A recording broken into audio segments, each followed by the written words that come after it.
Thank you. Hello, everyone. And well, thank you for bearing for the last presentation in this venue or in this room. I'm Csaba Virag. Is this the one? Yeah, it should work. It usually goes backwards first. Let's see. No! I made it work. All right. So I just don't know where to stand so everybody can see. All right. Okay. Well, thank you. Finally, I'm really glad it's worth coming here. So, I have a little bit different approach to the GDPR, or I would like to address that. I'm sure that you are already all aware of the different rules and regulations and points and why GDPR is important. I will not talk about that. I will talk about GDPR from a hacking point of view, because it might bring some new ideas and new challenges how we cybersecurity experts and ethical hackers shall address GDPR and what we shall be prepared for. Now, some statistics just to set the scene. What we are talking about is that cybercrime as a business is much more profitable than, well, I think almost any illegal activity combined is definitely more than the drug market is producing per year. So we will have a cost estimate of $6 trillion by 2021 just for cybercrime activity. That's a huge pile of money. We will have 50 times more data. Just think of the IoT devices that are coming and spreading, plus all the individuals getting newer and newer devices and all the services that there are already available and there will be available. And think of how much will be spent on protection, trying to defend these networks, trying to defend the infrastructure, to make the prevention work. And the thing is that data is the new oil. I'm sure you already heard this phrase, and everybody is out there for the data. And it's not a new phenomenon. Everybody, all the organizations have been doing that for the last, well, I don't know, 20 years maybe. But ever since there is such thing as data, everybody is collecting it. They don't know what they want to do with it, or, well, some of them have ideas and have good working business models. Just think of the big IT companies and healthcare providers and service providers. But fundamentally, everybody is trying to get a hold on the data. On the other hand, where I come from, we teach and train ethical hackers each year, 25 people, carefully selected people. There is the very first rule that we teach them is that in this industry, everybody lies. So when it comes to stating a company that they have proper cybersecurity measures, their cybersecurity resilience level is high, they are GDPR compliant, my very first hypothesis is that that's not true. Everybody tries to show that they are all right, but the cybersecurity domain is a very diverse domain. There are so many layers to attack. And the attacker only needs one vulnerability. He only needs to find one exploit that goes through. And that exploit can be a human.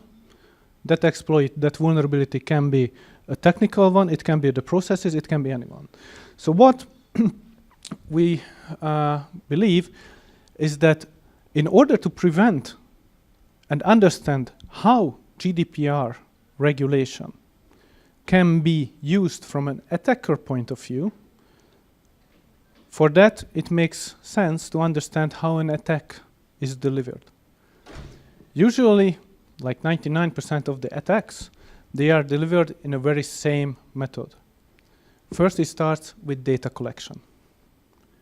The attacker is collecting data. It does the reconnaissance.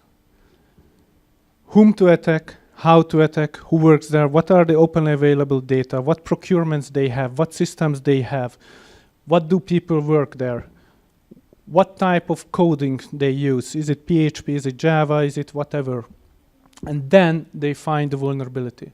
And when there is the vulnerability or a proposed vulnerability, they make the payload and they target it. It can be a phishing email, it can be a PDF, it can be a straight attack against the infrastructure, it can be, you know, a lost USB device in the parking lot. As stupid as it sounds, it still works, believe me.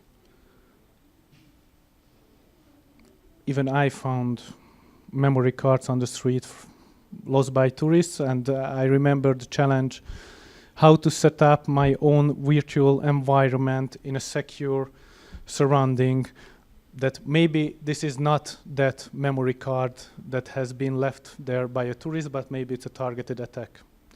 And I don't want to be stupid enough to put that in my live infrastructure. But no, there were hundreds of pictures of temples. So it wasn't that interesting. So after an attack happens, oh yeah, I have laser, cool. So after an attack happens and the phishing or the payload goes through, then we have a payload, the attacker has the stronghold within the system, and it usually tells the attacker that I'm in. This is what we call command and control server, where actually the payload grabs out, reaches the server, and downloads malicious codes. And then it spreads bilaterally and does the mission, whatever the mission is. Is it damage, to harm? Is it to harvest data? Is it to harvest credentials? Whatever the aim of the attacker is, it will be carried out after that point. Now, the interesting of this, that if you think of it, and this is the timeline, the strategy of a targeted attack.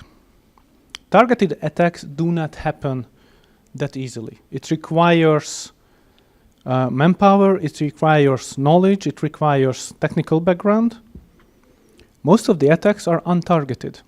As important as we would like to make ourselves feel, we are not that important to usually to become a victim of a targeted attack. Because hackers are lazy. Hackers want as much return on investment as possible. It's much more easier to create an attacking code on a given vulnerability. Just think of WannaCry, just think of any openly available vulnerabilities and attacks that have been ongoing in the last couple of years. Create one script, have a computer, set it up, and make it run 24/7 for several weeks, pinging IP addresses and asking them, do you have this vulnerability? Yes, you do. Payload goes in. Next one. No. Yes, you do. Payload goes in. Maybe it will be only small amount of money. Think of ransomwares. Maybe it will have only small amount of data that can be sold or credit card data harvested. But the job has only been done once. The script can be written in a matter of days. And the infrastructure can be, it is running like forever. And writing such script is a much easier job to do than setting up a team with unlimited resources and unlimited money behind and do a targeted attack against a critical infrastructure banking corporation. But if you have this in mind, the thing is that one would say that, okay, we are aware of this, then we know how to prevent this happening. And I will start to talk about GDPR very soon, I promise. The average dwell time, what you see here, for different regions is shocking. This means that the average day the attacker has spent within a network between the first compromise, date of the first compromise, and actually identifying that the system has been compromised. EMEA region, in 2016, it was 106 days. It's almost half a year, and that's the average. American median dwell time, yeah, they are doing a little bit better, but this, 500 days, Asia Pacific. Average time spent within a network being undiscovered, 500 days. Now, we're living in a globally interconnected world, okay? IT systems are globally interconnected, and so are the trading mechanisms. Imagine a European company having a manufacturer partner in China, in somewhere Asia, not necessarily China, where the average dwell time is 498 days. They are producing something physical, for example, I don't know, remote controls. And then they are making the purchases, the orders, the emailing, and everything, most probably in a system that has been compromised. To another company in the EU who has 175 days average dwell time, most probably compromised by a different attacker group. This is what we call the supply chain phenomena, or the threat of the supply chain disruption.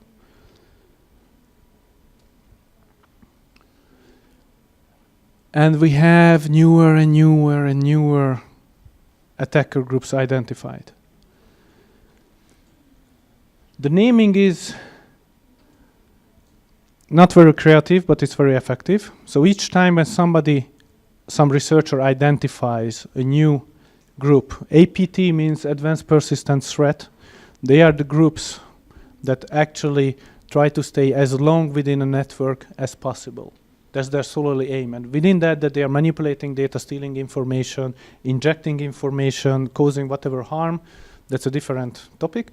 But they're not just creating some viruses or ransomwares, they stay there. And now there are already 35 of such groups identified. And many of these groups are state-sponsored. They have unlimited resources, financial, human, and technical resources, and they can carry out attacks very effectively. So, back to GDPR. We have a landscape pretty complicated, but as the saying goes, there are two types of companies, one that have been hacked and one that doesn't know that it has been hacked. So let's assume that no IT infrastructure is and will be secure ever. Okay? Let's make that our state of mind, the hacker mindset. You will be compromised. Now, what can we do as a company to prepare for ourselves and what it has to do with GDPR? GDPR brings a couple of new twists into the game. What we see here is most of the companies are focusing on protection, detection, and reaction. This is where the money and the resources are being spent. Just look at how the GDPR preparation has been done in the last, 1 year. Some of the major companies, they just started to do something about it in the last months. We have to be compliant with GDPR. What do we need to do? I think that's a reactive approach.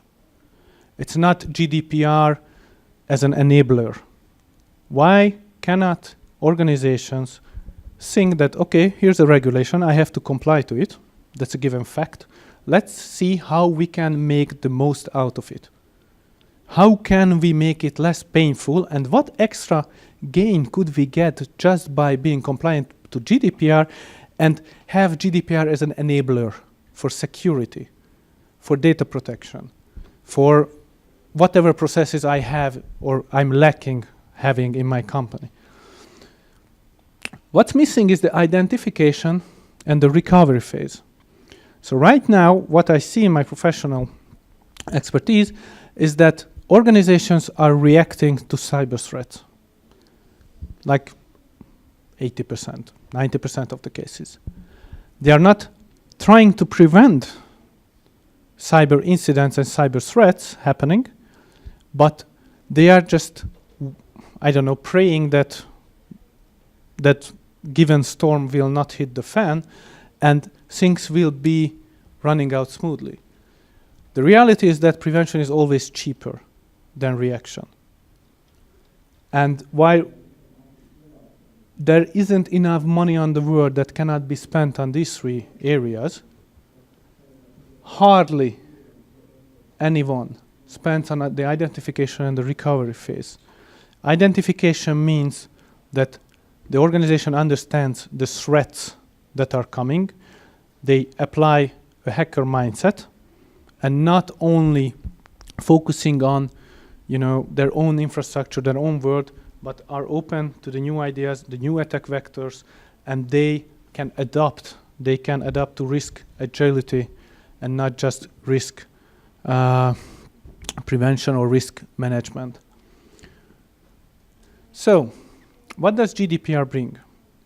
These are the two biggest buzzwords in GDPR: security and privacy by design.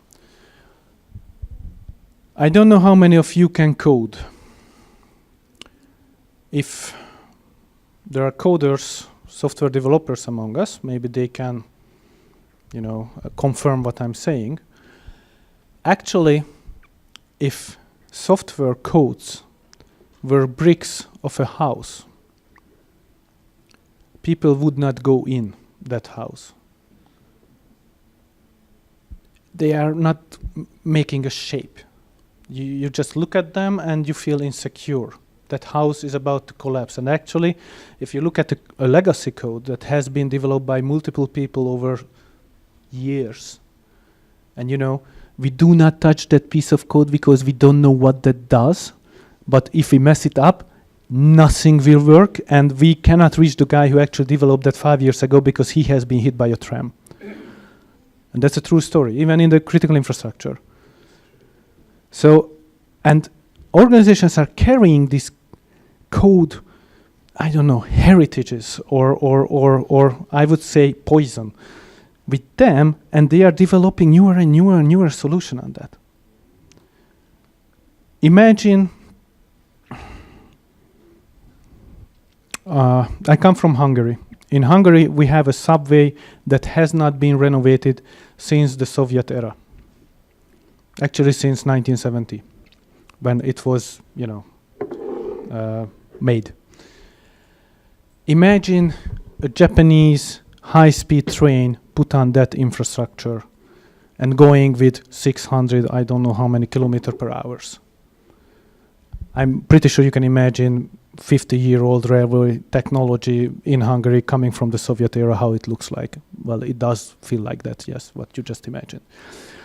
So what I see and what we believe in is that just the pure concept of applying security measures when developing a code, when preparing a product, when preparing a service, it will level up the game a little bit for the hackers. Article 32 in GDPR says that automated test vulnerability assessment needs to be applied. So actually, organizations who are running services and cannot prove that they do have some kind of automative measures, they don't have vulnerability assessment regularly, they will not be compliant to the GDPR. And if they do have those processes in place, then eventually they will have reports saying that your code, your service, your whatever you're running is not secure. So it's a really good thing. But on the other hand, I started my presentation that hackers are lazy. They are. So they will have to find ways how to circumvent these technical measures, preventive measures that will come and are already coming just by the quality of coding. I'm not talking about implementation because that's another issue, but just by the quality of coding. So what I expect is that more and more advanced technological attacks will happen, more sophisticated. The rise of cyber weapons will come. You know, when somebody from a three-letter organization from North America leaves openly available cyber weapons for everyone, and some hacker groups utilize that, and then WannaCry virus breaks out and everybody dies. Yeah, that's how it will look like, and that's how it will feel like. And privacy by design is very much welcomed in a way that why do these organizations have all those type of data that they should not have? So if we do not have too much things that we need to protect, which is unnecessary, then we can focus our energies on things that we can protect. And then there are yet again the automated measures. So what actually will happen is, for example, ransomwares don't necessarily have to be encoded or encrypted files and ask for ransom.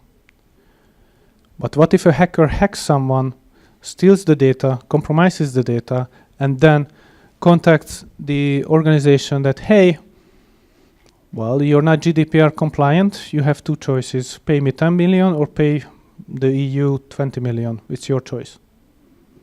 And of course a smart hacker will anyway make the data breach, so they will have to pay twice, 10 million there and 20 million to the EU.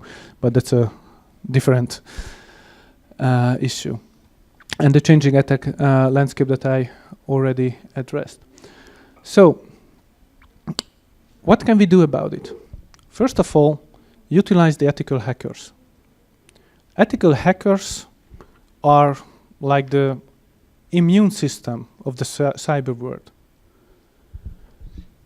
Ethical hackers do the very same things as non-ethical hackers do. Only their motivation is different. They use the same techniques. They have the very same mindset.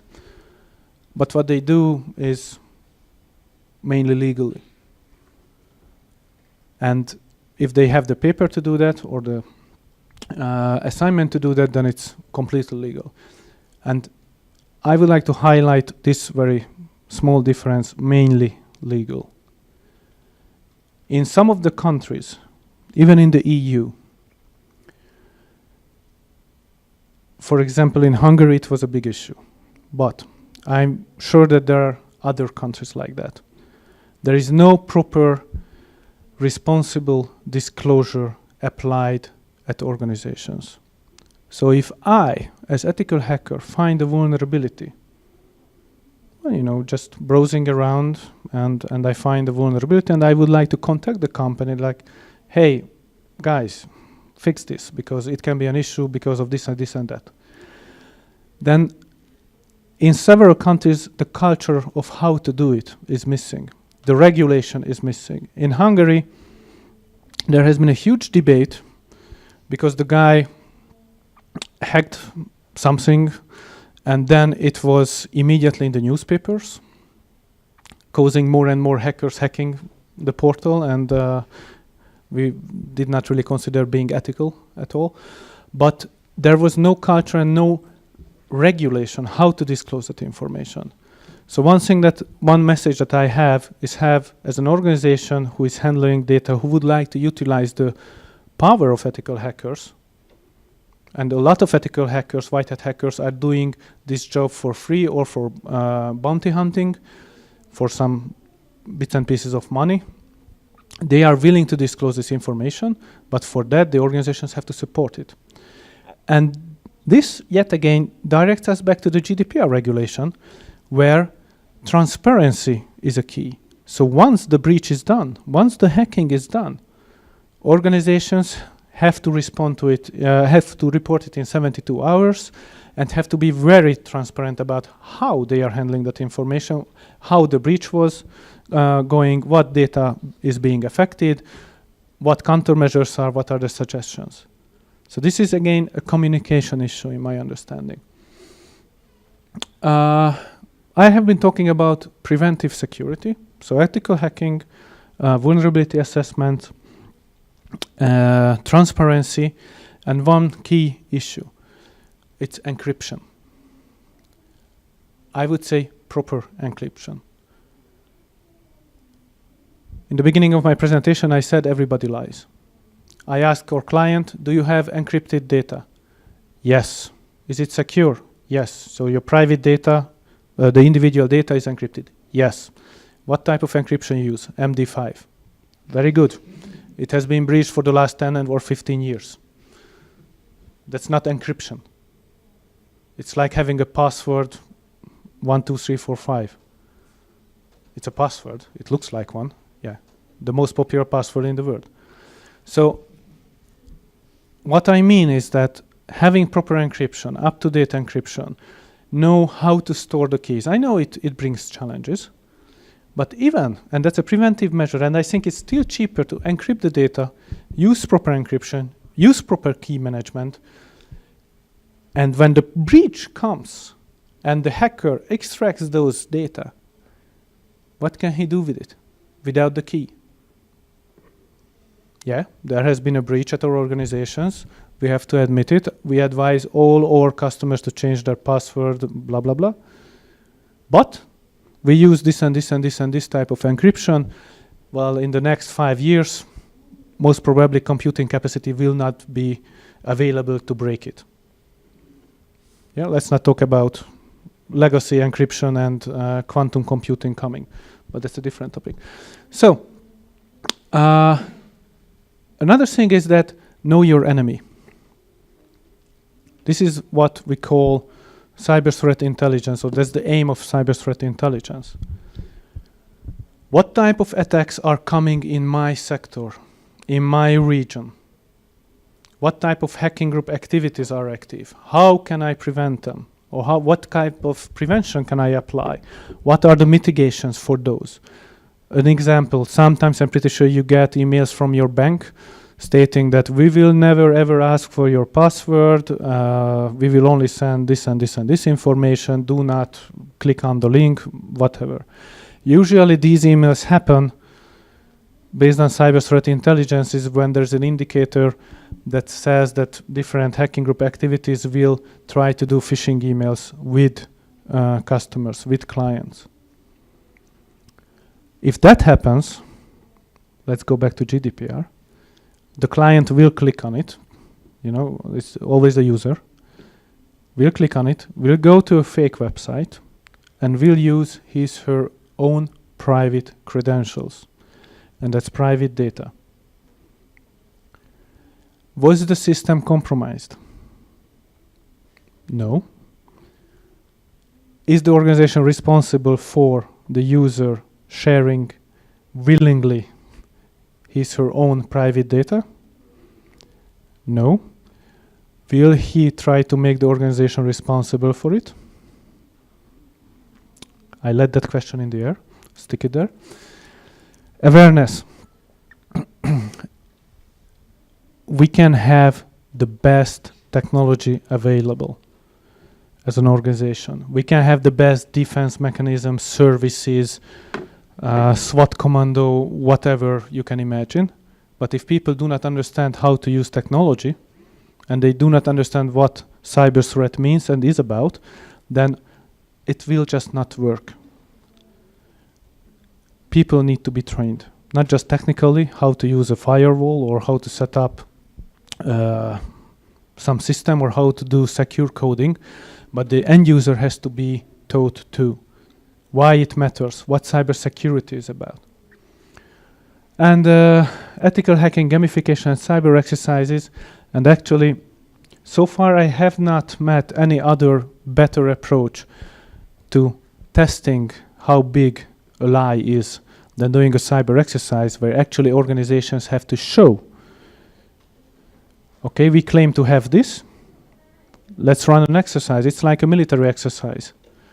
It's a totally different thing to talk about jumping out from a helicopter with a 20-kilogram backpack and do a 20-kilometer run and try to shoot a target that is 2 kilometers away, than actually do it. It's the same. Attack is coming. How does your organization respond? What are the communication channels? What are the information that you make decisions on? How fast do you realize that there is something going on? I tell you a story. It happened a couple of months ago on a project that we did, a cyber exercise at a governmental, not agency, but organization. What we did is there were very simple scenarios. One, there is a phishing, there's a spam email coming in. The operator gets a ticket that please investigate. I have too much spam. Don't know why. Then they should have realized that that mail has been sent from an internal server, which is normally not possible when it comes to mail servers. And then the guy responsible for the servers should investigate and realize that one of the servers have been compromised.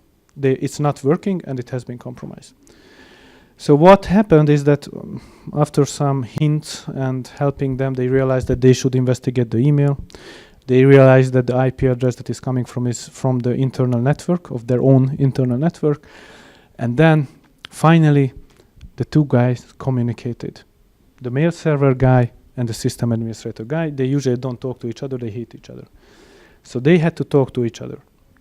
They talked to each other, and then after 2 minutes, the system administrator came to us saying, I found the server that was not working, I restarted it, and now it works. And I asked, you did what?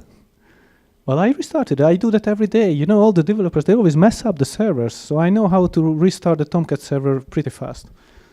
Like, would you care to investigate why it was not working? Well, I usually don't do that. So we have our daily routines, the rat race.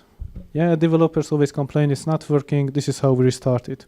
If we carry on doing the same thing over and over again, nothing will change, but GDPR is here, so let's hope that it will change. All right. Couple of minutes.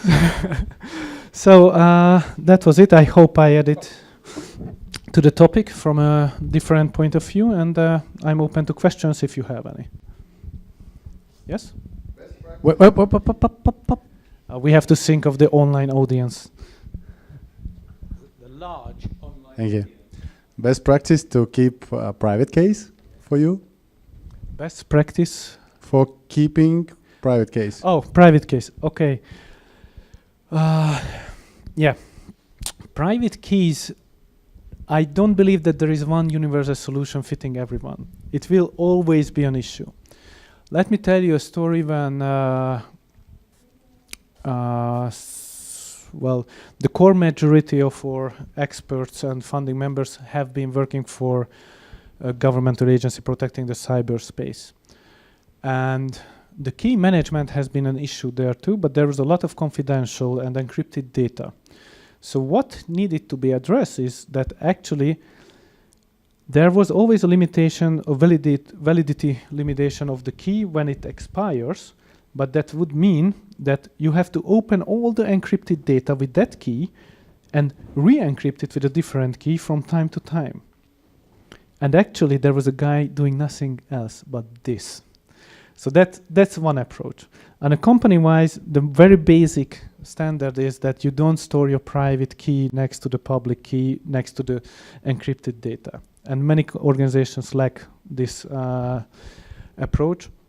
So of course, storing it in a different space and somehow rotating even the location of that key from a technological point of view.